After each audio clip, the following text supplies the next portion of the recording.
नमस्कार, आप देख रहे हैं लाइव सिटीज और मैं हूं आपके साथ शिप्रा झा। नीतीश कुमार के मंत्रिमंडल के विस्तार का इंतजार लंबा ही होता जा रहा है। आज तारीख 11 दिसंबर है। 2-3 दिन बाद खड़मास भी शुरू हो जाएगा और हर दिन खबर यही आती है कि आज विस्तार होने वाला है, कल होने वाला है, लेकिन ये इंतजार जो है बढ़ता जा रहा है। खास तौर पर उन लोगों के लिए ज्यादा दिक्कतें हो गई हैं जो वेटिंग लिस्ट में है। आज के इस वीडियो में हम इसी पर करेंगे डिस्कशन कि आखिर आने वाले दिनों में क्या कुछ हो सकता है। तो मेरे साथ हैं सीनियर जर्नलिस्ट ज्ञानेश्वर, उनसे एक एक करके हर एक सवाल जानने की कोशिश करेंगे कि आखिर क्या कुछ आगे नीतीश कैबिनेट के विस्तार में हो सकता है। सबसे पहले तो ये बताइए कि आखिर ये इंतजार इतना हो क्यों रहा है और कब होगा विस्तार? देखिए शिप्रा, आपने बिल्कुल ठीक कहा कि विस्तार का इंतजार अब लंबा होता जा रहा है जी। पिछले 2 हफ्ते से खबरें आती रही हैं कि 2 दिनों में 3 दिनों में विस्तार हो जाएगा और उनके भीतर जो सचमुच वेटिंग लिस्ट में है जी वो ज़्यादा बेचैन है। बात पिछले ही हफ्ते की हो रही थी, तब तक ये हुआ कि सुशील कुमार मोदी राज्यसभा जाएंगे और तैयारियां इस बात की होने लगी कि विपक्ष भी उम्मीदवार दे सकता है। तो आपको पता है कि बिहार में जो नई सरकार बनी है या बिहार विधानसभा की जो संरचना है विधायकों की संख्या के हिसाब से जी। सत्ता का संतुलन बराबरी से थोड़ा ही ऊपर है सत्ता पक्ष के लिए जी। तो ऐसे में फिर यह तय हुआ कि सुशील कुमार मोदी का निर्वाचन हो जाए, उसके बाद इस पर विचार कर लेंगे। तो सुशील कुमार मोदी का निर्वाचन तो निर्विरोध हो गया जी। तो देखिए अब विधान परिषद की एक और सीट वैकेंट हो गई। इसके पहले विनोद नारायण झा चुनाव जीत कर आए भाजपा के जी।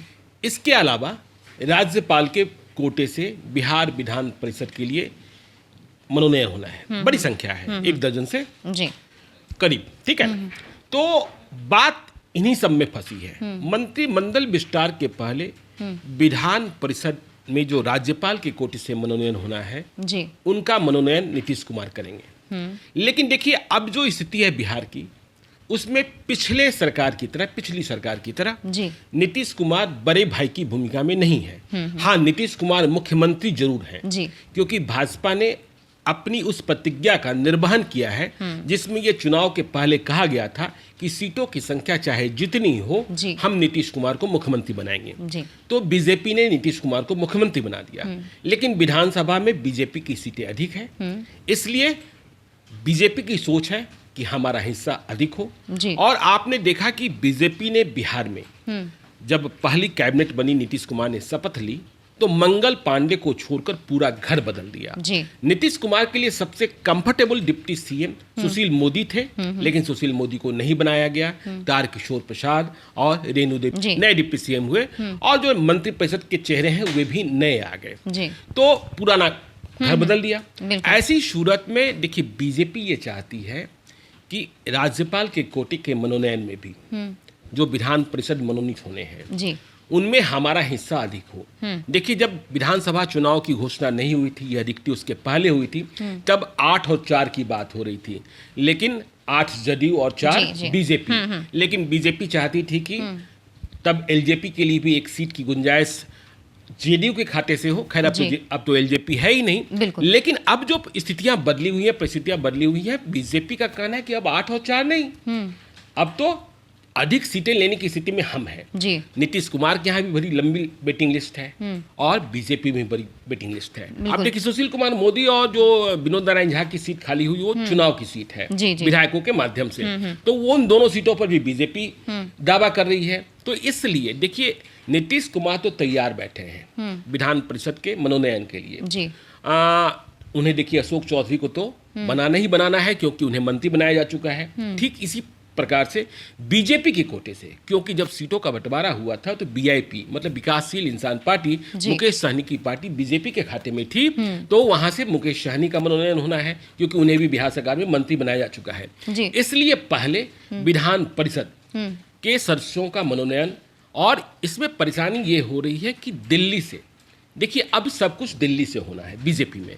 पहले सुशील कुमार मोदी थे तो नीतीश कुमार तय कर लेते थे, लेकिन अब जो तारकिशोर प्रसाद हैं या फिर रेणु देवी हैं या संजय जायसवाल हैं, उन्हें दिल्ली की ओर देखना होता है। वैसे भी बीजेपी में पार्लियामेंट्री बोर्ड हाँ, तो यहाँ पे ये भी एक बहुत ही इंटरेस्टिंग सा सवाल है। हाँ। वो यही कि आखिर हर दिन जो खबर आ रही है उसके ठीक विपरीत होता हुआ दिखाई दे रहा है, और ये बताइए कि पेच कहाँ फंस रहा है आखिर दोनों के बीच में? देखिए, पेच तो है ना साफ साफ बीजेपी में, जो मैं बता रहा था आपको कि अब फैसले जो हैं पहले की तरह बिहार में नहीं होने। वैसे भी दिल्ली से ही फैसले होते थे, लेकिन दिल्ली में हर बात की मंजूरी मिल जाती थी जो बिहार फैसला करता था जी। लेकिन अब देखिए, बीजेपी के भीतर में नित्यानंद राय और भूपेंद्र यादव, ये दोनों बड़ी शक्तियां बने हैं, और ये दिल्ली में इनकी धमक आज की तारीख में नरेंद्र मोदी और अमित शाह के बीच अधिक है। इसलिए बीजेपी में जो नए फैसले हो रहे हैं उनमें इनकी भूमिका दिखाई पड़ती है। तो पहले तो जो राज्यपाल के कोटे से मनोनयन होना है, उनमें यह बात पूर्ण रूप से तय हो जाए कि जदयू के खाते में कितनी सीटें, बीजेपी के खाते में कितनी सीटें। देखिए, नीतीश कुमार चाहते होंगे कि कम से कम आधी सीटों पर बात हो जाए। जी। बीजेपी चाहती है कुछ अधिक मिल जाए, तो यह बात भी फंसी हुई है, और यहीं पे कहीं ना कहीं पेच जो है वो फंसा हुआ है। इसके अलावा एक और चीज जो है, नहीं तो अब देखिए ना, इसी कारण से मंत्रिमंडल विस्तार भी लटका हुआ है। कैबिनेट का एक्सपेंशन वहां भी देखिए इसी तरीके का पेच है। पेच इस तरीके का है कि बीजेपी चाहती है अधिक संख्या। देखिए, अभी 14 मंत्री हैं, कुल 15 मंत्रियों ने शपथ ली थी मुख्यमंत्री समेत, लेकिन एक मेवालाल चौधरी को हटाना पड़ा, या मेवालाल चौधरी ने इस्तीफा दिया। तो देखिए, बिहार सरकार में कुल 36 मंत्री हो सकते हैं। अभी जो फार्मूला है उसके हिसाब से 12 से 14 जेडीयू के मंत्री बनेंगे, 20 से 22 इनके बनेंगे बीजेपी के। वीआईपी और हम का कोटा पूरा हो चुका है, क्योंकि मुकेश सहनी और उधर संतोष मांझी मंत्री बन चुके हैं। तो ये जो सीटों की संख्या है ना, जेडीयू चाहती है कम से कम आधी सीटें। तो आधी सीटों का फैसला बिहार में बीजेपी का नेतृत्व तो ले नहीं सकता है, और बीजेपी को बहुत हड़बड़ी भी नहीं है। देखिए, बीजेपी में बड़े फैसले होने हैं, पुराने घर को उन्होंने बदला है। देखिए, जो फैसले हुए तारकिशोर प्रसाद का, या रेणु देवी को डिप्टी सीएम बनाने का, या फिर विजय कुमार सिन्हा को स्पीकर बनाने का। देखिए, विजय कुमार सिन्हा के नाम की घोषणा जब तक नहीं हुई थी, लोग मान रहे थे कि नंद किशोर यादव का ही स्पीकर बनना तय है, लेकिन आखिरी ऐन मौके पर उनके नाम का ऐलान नहीं हुआ। वहां विजय कुमार सिन्हा आ गए, क्योंकि वो कहा गया कि भूमिहार जाति को संतुष्ट करना है। तो अब देखिए, बीजेपी के समक्ष भी यह संकट है कि पूरा घर बदले हैं वो, मंगल पांडे को छोड़कर, लेकिन प्रेम कुमार, नंद किशोर यादव जैसे नेता का वे जो काफी सीनियर हैं और कल तक पार्टी की रीढ़ थे बिहार में, उनका क्या करेंगे? क्या उन्हें मंत्री भी नहीं बनाया जाएगा? ठीक इसी प्रकार से देखिए, जेडीयू में भी बड़ी लंबी लिस्ट है। जेडीयू में संजय झा का क्या होना है, ऐसे तमाम लोग हैं। श्रवण कुमार का क्या होना है, वहां भी बड़ी लंबी लिस्ट है, जिन्हें जो यह मान कर चलते थे कि वो नीतीश कैबिनेट के तो हिस्सा होंगे ही होंगे। लेकिन नरेंद्र नारायण यादव का क्या होना है? देखिए, लेसी सिंह की बड़ी चर्चा होती है। तो ये तमाम सारे नाम हैं। तो इन कारणों से खरमास की शुरुआत के पहले थोड़ा सा अटकता हुआ मामला दिखता है। और बीजेपी ज्यादा धर्म और ये मानती है, यदि खरमास शुरू हो जाता है तो आप मान लीजिए कि 1 महीने के लिए और लटक गया, मतलब 2020 में शपथ ग्रहण विस्तार नहीं होने वाला है। इसके अलावा जो एक चीज और है, इससे पहले जितने मंत्रियों ने शपथ ग्रहण की उसमें कोई भी मुस्लिम नेता नहीं थे। तो क्या लगता है आगे अगर मंत्रिमंडल का विस्तार होता है तो कुछ ऐड ऑन किए जाएंगे, या फिर किस तरीके की रणनीति होगी? देखिए, बीजेपी ने तो किसी को टिकट ही नहीं दिया था। जेडीयू से जिन्हें टिकट मिला हुए सभी के सभी चुनाव हार गए। अच्छा। बीजेपी को इस बात की परवाह नहीं है कि मुसलमान मंत्री बने न बने, लेकिन हाँ, नीतीश कुमार की फिक्र जरूर है। नीतीश कुमार नहीं चाहते हैं कि ऐसा कोई संदेश आ जाए। सवाल अब ये पैदा होता है कि किस मुसलमान को बिहार सरकार में शामिल करें। तो कई नामों की चर्चा चलती है। बिहार विधान परिषद में जेडीयू के कई एमएलसी हैं, गुलाम रसूल बलियाबी हैं, गुलाम गौस हैं, तनवीर अख्तर हैं। क्या इनमें से किसी को लिया जाएगा?